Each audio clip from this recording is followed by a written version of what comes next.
So I thought I better can some food before we're not allowed to can anymore. So today I went to the grocery store and bought some chicken. We buy that 10-pound bag of chicken. It's like anywhere from 69 cents a pound to $1 something a pound. Right now it's at 89 cents a pound, so a bag costs $8.90. We bought 3 bags.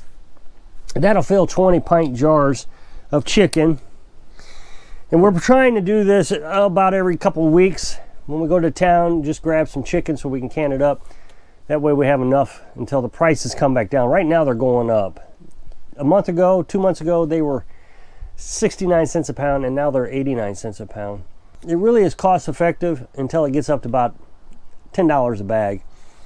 The reason is because we also feed the cat that chicken. So it's cheaper right now to feed the cat chicken instead of going and getting that canned food from the store. Even the generic stuff. The thing is she wastes the generic stuff. So you have to get the fancy stuff, which is really expensive. And with Carolyn having some issues right now, she's been eating a lot of this canned chicken also. Told you a while back she had to go to the emergency room, and we're trying to cure her naturally, and it seems to be working. She's getting better, we think. I mean, it's still a long process, but we think she's getting better. I have on my playlist everything that we can. We can just meat. We don't can vegetables. We could can vegetables, but we don't eat vegetables. We eat just meat. We're on a carnivorous diet. We can hamburger and chicken and bacon, ground beef, pork. So it's all on my playlist. So you go to my channel, click playlist, go down, you'll see the canning videos. And right now we're back in that canning season. You know what I find interesting is how few people can nowadays. And it seems right now that the population is just afraid of some sort of SHTF. I always have to lower my voice so I sound like a prepper. You know, stuff hits the fan. A lot of people are worried about it. But I don't see many people doing anything about it other than hoarding. Going out and buying hordes of stuff and storing it instead of learning how to do it. Eventually your stored foods is going to run out. If you go to the store, you buy a bunch of it, say you got a year's worth, 10 years worth. Depending on how long this SHTF is going to last, you're going to run out. But if you can figure out how to raise your own food, if you're raising chickens and pigs or whatever, you can can it and you'll never run out of food. So I don't understand how we can be in such a mindset that we need to be prepared for the worst. Like our grandparents were, you know, the Depression, our great-grandparents were during the Depression. They were, the people out in the country were prepared. The people in the city were not. So they were canning. And then my grandparents kind of picked up that trend and they were canning. But what I see in the comment section is, and I get this all the time, and it just blows me away. How are you comparing your life to mine? You can't. Here's what they'll say. My grandparents and or my parents used to can when I was growing up. And they burned wood stoves, they raised their own chickens and had their own eggs, and it was a great life. I loved it. I just wish we could do it again. And do it again. It's really not that difficult. If you want to can food, you go to Walmart, you pick up a Prestone, a Prestige, whatever, canner. It's 16 quarts. You can get them online. Mine's 16 quarts. It's the smallest one, whatever that is. I think it's 16 quarts. And there's an instruction book in there. You read it and read it and read it. Go to my playlist. I show you step by step how to can meat. In there is recipes on how to can. It's not difficult. So if you enjoyed that growing up and you're worried about what's going to happen in the future, go can. You can get jars at yard sales. I mean, you go to every yard sale and it was like they got 4 of them sitting around. And then the rings, you can get rings, they're pretty cheap. You can get those online. The rings are actually not too bad. But when you get into the canning lids, things get a little bit more expensive. To the point I don't want to buy those metal canning lids anymore. We do have them, and we do use them, but we also have these Tattler lids. Tattler lids is a 2-piece component. It's a plastic lid and a rubber ring. Rubber ring lasts about 10 uses, and you can replace those. I think it's $9 a box or something like that. And you get a dozen of them or 10 of them or something. And they, like I said, 10 uses. So if you get a dozen of them, that's 120 uses. So $9 is pretty cheap. Whereas if you get metal lids, you get 12 of them for $3. What is that? 36 for $9. So you get 36 uses, 36 lids for $9, or you can get 120 uses for $9. So we find these are much cheaper, but they are a little tricky. As you will see, I've been working with tablet lids for a while. If you go to my channel, go to playlist.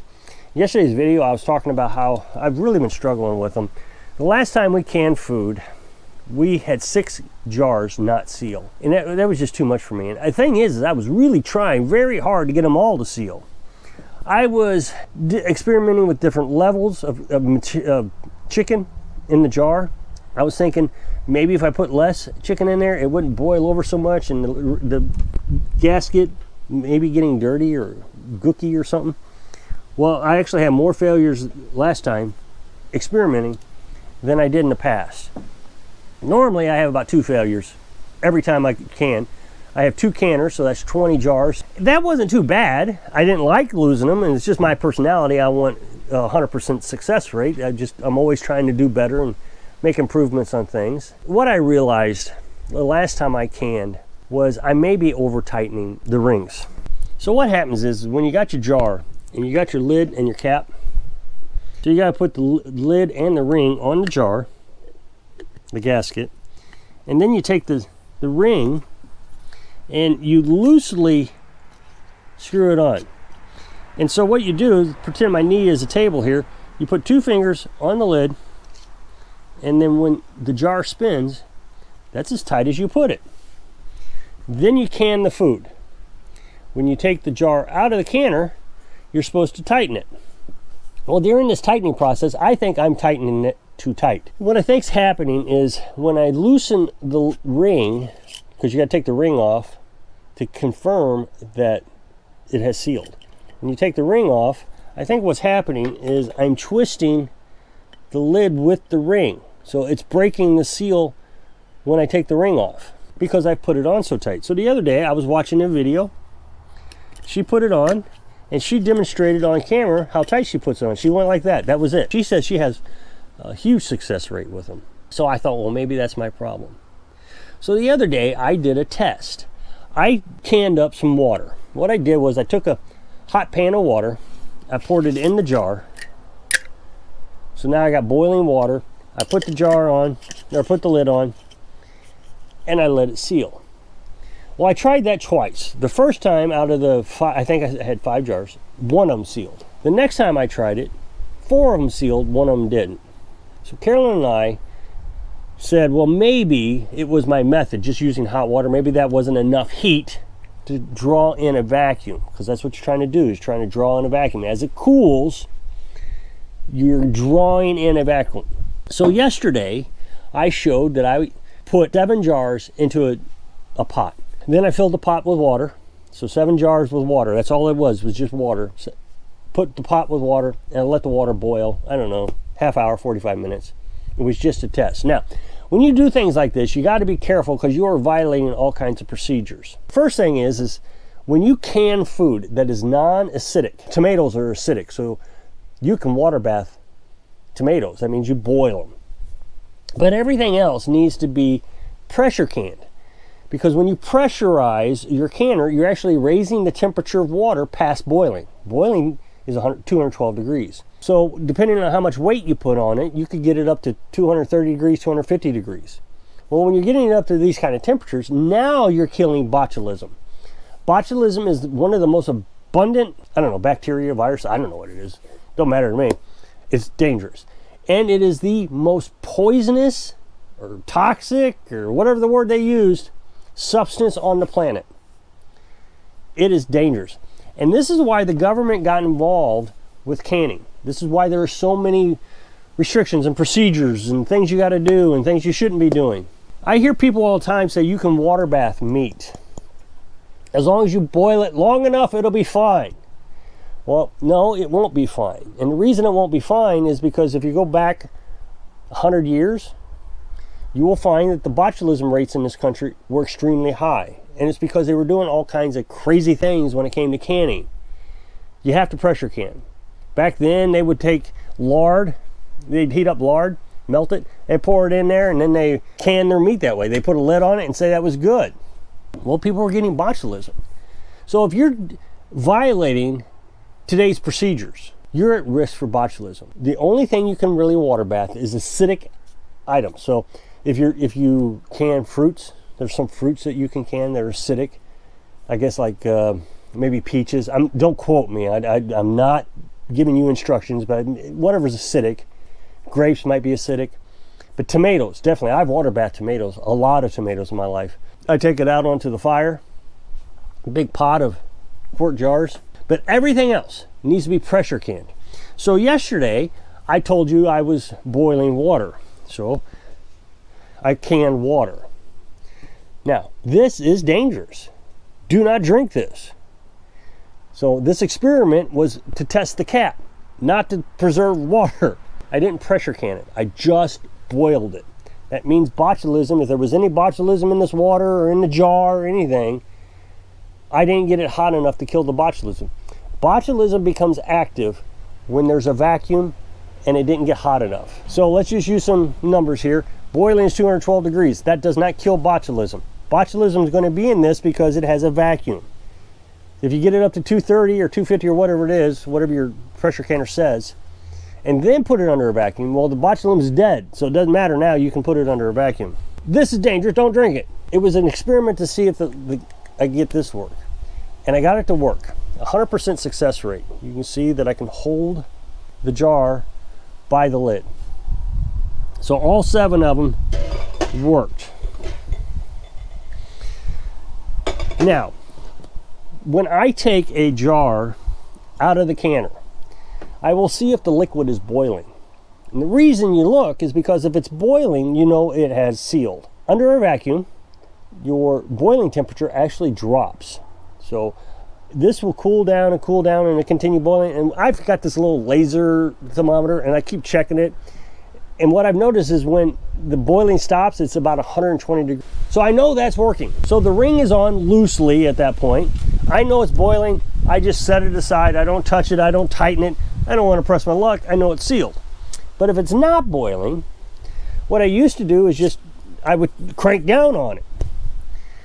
And I would say half of those, just using as a rough number, wouldn't seal even after I cranked down on it. The other half did. After realizing that I was over tightening these, I put lard on the lid itself right here. And my objective was to keep this from causing so much friction on the lid. So when I tighten it down, I wanted it to be able to come off easily without breaking the seal of the lid. Well, like I said, I had all those failures with the pot, but yesterday it worked fine. When I pulled them all out, I noticed that one of them hadn't sealed. So what I did when I pulled them all out, this is just my experiment. You're not supposed to do this with actual food. But when I pulled them out, I looked. Even if it was boiling, the ring was on loose. I took it off and I checked the lid right then. I wanted to see if it was sealed as my experiment. All of them sealed, but one. One was just like this. So it gave me an opportunity to play with the ring some more while I was figuring out what was going on. Anytime you do things enough, you get an instinct as to what's going on with them. That one may have sealed, that may not. So over time you learn. But I haven't been using these long enough to really have learned. But yesterday I learned. I got an instinct of what was going on. I took it off. I realized there was a little bit of drag. This was dragging the rubber ring. So the rubber ring must have been hanging over a little bit. So when I put it back on, see, I get to experiment now that I'm putting it. Oh, look at that. It fell on. And then I tightened it. That there made things easier for me. And it sealed. They all sealed. But here's the thing about these Tadler lids. I said this last year. I've said it again this year. There are groups on Facebook that talk about canning a lot. It appears to me that Tadler lids are really frowned on by the general public. Canning groups on Facebook, they absolutely want these banned. And every time I bring up Tadler lids in these Facebook groups, every time, somebody will say they need to be banned. The government needs to get rid of these. These are terrible. What it is they're plastic. They're so upset that the chemicals in the plastic are touching their food. So this one lady told me that she was going to call the USDA and see if they would ban them. The thing is The food is not touching the lid. The food's down here. The lid's way up here. Even if you're canning and somehow that food was able to splash up, it's not likely. It doesn't boil that much. It's only a couple drops that are going to go up there. And then the entire life of the food sitting in this jar is nowhere near the lid. So you're not transferring those chemicals. They'll drink water out of a bottle, they'll drink soda out of a plastic bottle, but oh my goodness, canning lids are terrible. Well, here's what I gotta say. Knock it off. Facebook groups, I like them and I want to keep them. I understand that you think that I'm gonna die from them, but hey, that's my business, not yours. So if you'll click this up next box, it'll take you that video I made yesterday where I was showing you how I was boiling these. So if I can inspire you to become self-reliant and learn how to can like your grandparents did so you can live your dreams. Thanks for watching.